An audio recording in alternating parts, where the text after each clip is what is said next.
Wow, your husband is so nice. He pulled out all the stops for your anniversary, a weekend getaway, and that gorgeous bracelet. Girl, you are so lucky to have a man like him.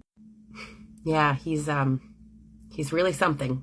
Her husband is actually trash, but that lady would never know it, and here's why. He's actually abusive, but she protects him. She's punished if she shares how he really treats her, so she keeps quiet. This is a survival skill that too many victims know all too well. So when you hear someone say, your husband must be so amazing, it can feel like a gut punch. Their public persona is a far cry from who they really are behind closed doors. So as a result of this, victims feel like no one really understands them. It isolates them. It breeds doubt, shame, guilt, frustration. You fear that even if you bring up the abuse one day, no one will believe you because he's done such a good job at that nice guy persona. The image of a narcissist or an abuser is a carefully crafted mask. But understanding this is that first step to really cutting through all of that fog. You want to take steps to live in your reality, in the reality, not the distorted reality that the abuser has created. So yes, there are actually a lot of narcissistic people that would consider themselves nice guys. And of course, if you're new here, I'm actually a diagnosed narcissist. And I was one of those people that considered themselves a nice guy, even though I had narcissistic personality disorder and was mega toxic. Because I did nice things for people, I automatically assumed that made me a nice guy or a nice person. A lot of narcissistic people can hide behind the mask of niceness in order to get into your lives, in order to get you to trust them. Hey, I'm a nice guy. You should trust me and give me a chance because I'm nice. I do nice deeds. I'm nice to everybody around me. But behind the scenes is a different story. Public nice guy, behind the scenes in private, a monster. Lying, cheating, manipulating, whatever, like all of it. So that's why I automatically, when I hear somebody say, oh, I'm a nice guy, I automatically don't trust them and don't believe them. You have to earn that title. You just can't say I'm a nice guy because I do nice things. And yes, y'all, women can be narcissists. Because I can already see the comment coming. Lee, what about the narcissistic women? I dated one. Yes, y'all, I actually dated a narcissistic woman. So yes, I know that women can be narcissists as well. Make people prove to you that there are nice guys by refusing the niceness, by declining it, by giving them a little bit of criticism. They can't hold the mask up for so long, y'all. Tell them no, reject them, set a boundary. I'm telling you, the niceness will fade away very quickly, and you'll get a yelling, screaming, manipulative monster. And if you made it this far, go ahead and like and subscribe. Thanks. Today we're going to talk about the nice guy phenomenon. Have you ever experienced or had a relationship, a situationship, some kind of a ship or a marriage with a guy who, for the most part, on the outside, is viewed as a nice guy? Oh, he's so nice. Or you can hear things like, oh, your husband is so nice. He would do anything for you. He's so kind. He's so giving. Or, oh my God, I wish I had a husband like yours. He's so kind. He's so nice. He's so empathetic. Listen, most guys are not nice. Majority of guys are not nice. They're mostly nice only when they know they will gain something from being nice to you, especially you, the woman. This is Gina Chimesi, your favorite psych nurse practitioner, coming to you again with another video to talk about how to heal from toxic abuse, how to recognize red flags, and how to recognize the one or two red flags and be able to set those boundaries and run, because your life depends on it. Now let's delve into it.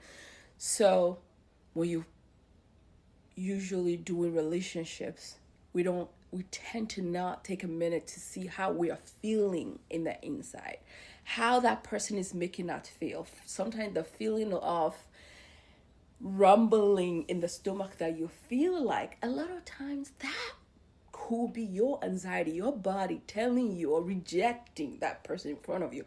But you can mistakenly take that to be butterflies, love, attraction. What else do they call?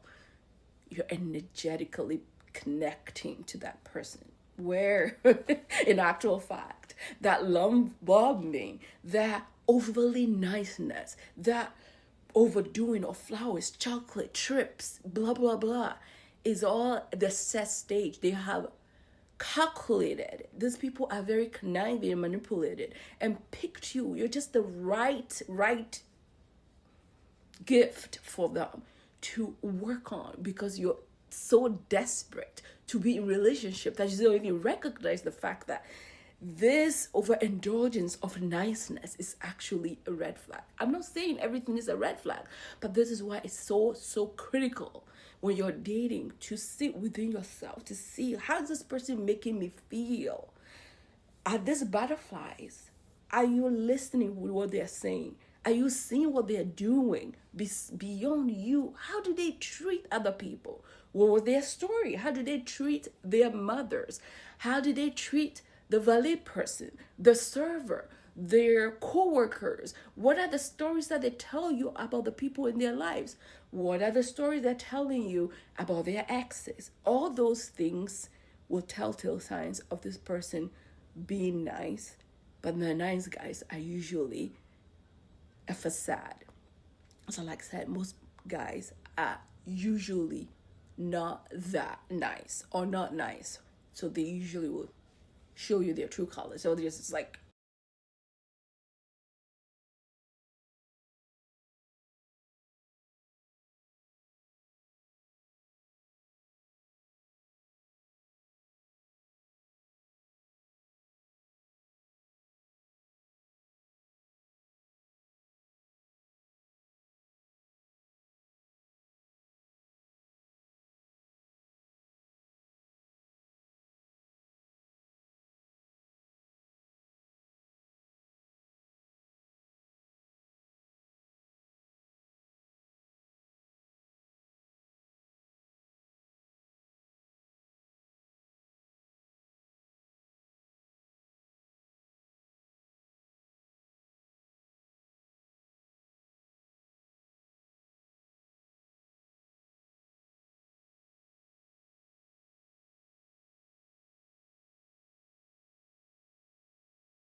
If you ever hear a guy say not all men, just ask him what makes him different. That's the simple question. Because it's not about your action. He might say, but I haven't sexually assaulted someone, I haven't raped someone, congratulations, here's your cookie. The problem which you should be talking about is that I do not exist with the same mentality that these men do. Because if you don't understand that the mentality is the problem, the mentality of that women are lesser than you, that women are objects for your sexual desire, that mentality that allows you to not care about what happens to women, to not even view women as human beings, to not be able to have a conversation with them. The only time you want to be around them is when they can do something for you. If you do not understand that's the problem, then you are no different at all. Congratulations for not harming someone physically with your existence, but your mentality is currently harming every single woman on this planet, my guy. What I think is strange is that some men have absolutely no idea what being a good guy really is. Some guys think that they're a good guy because they don't cheat or because they don't beat women. But they'll gaslight the heck out of you. Yes, they'll breadcrumb you. They will say anything that they have to get you in bed. Like, they'll do all these different things, but they have like this, a couple of things, 1 or 2 things that they don't do. And they think that because I don't do those things, I'm a good guy. But you run around here breaking hearts for fun. You run around here hurting women like it's a sport. Like, some of them, and then when they talk about it, some of them have a sense of entitlement. Because I don't do these things, why can't I have my pick of all the women? And then they get mad at the women. Then they get aggressive with the women. And then you're like, what makes you think you're a good guy? I just think it's incredible to me how some of them don't even know how to define it. You curse women out. You call them out of their names. You do verbally abusive, but you still think you're a good guy. That's insane.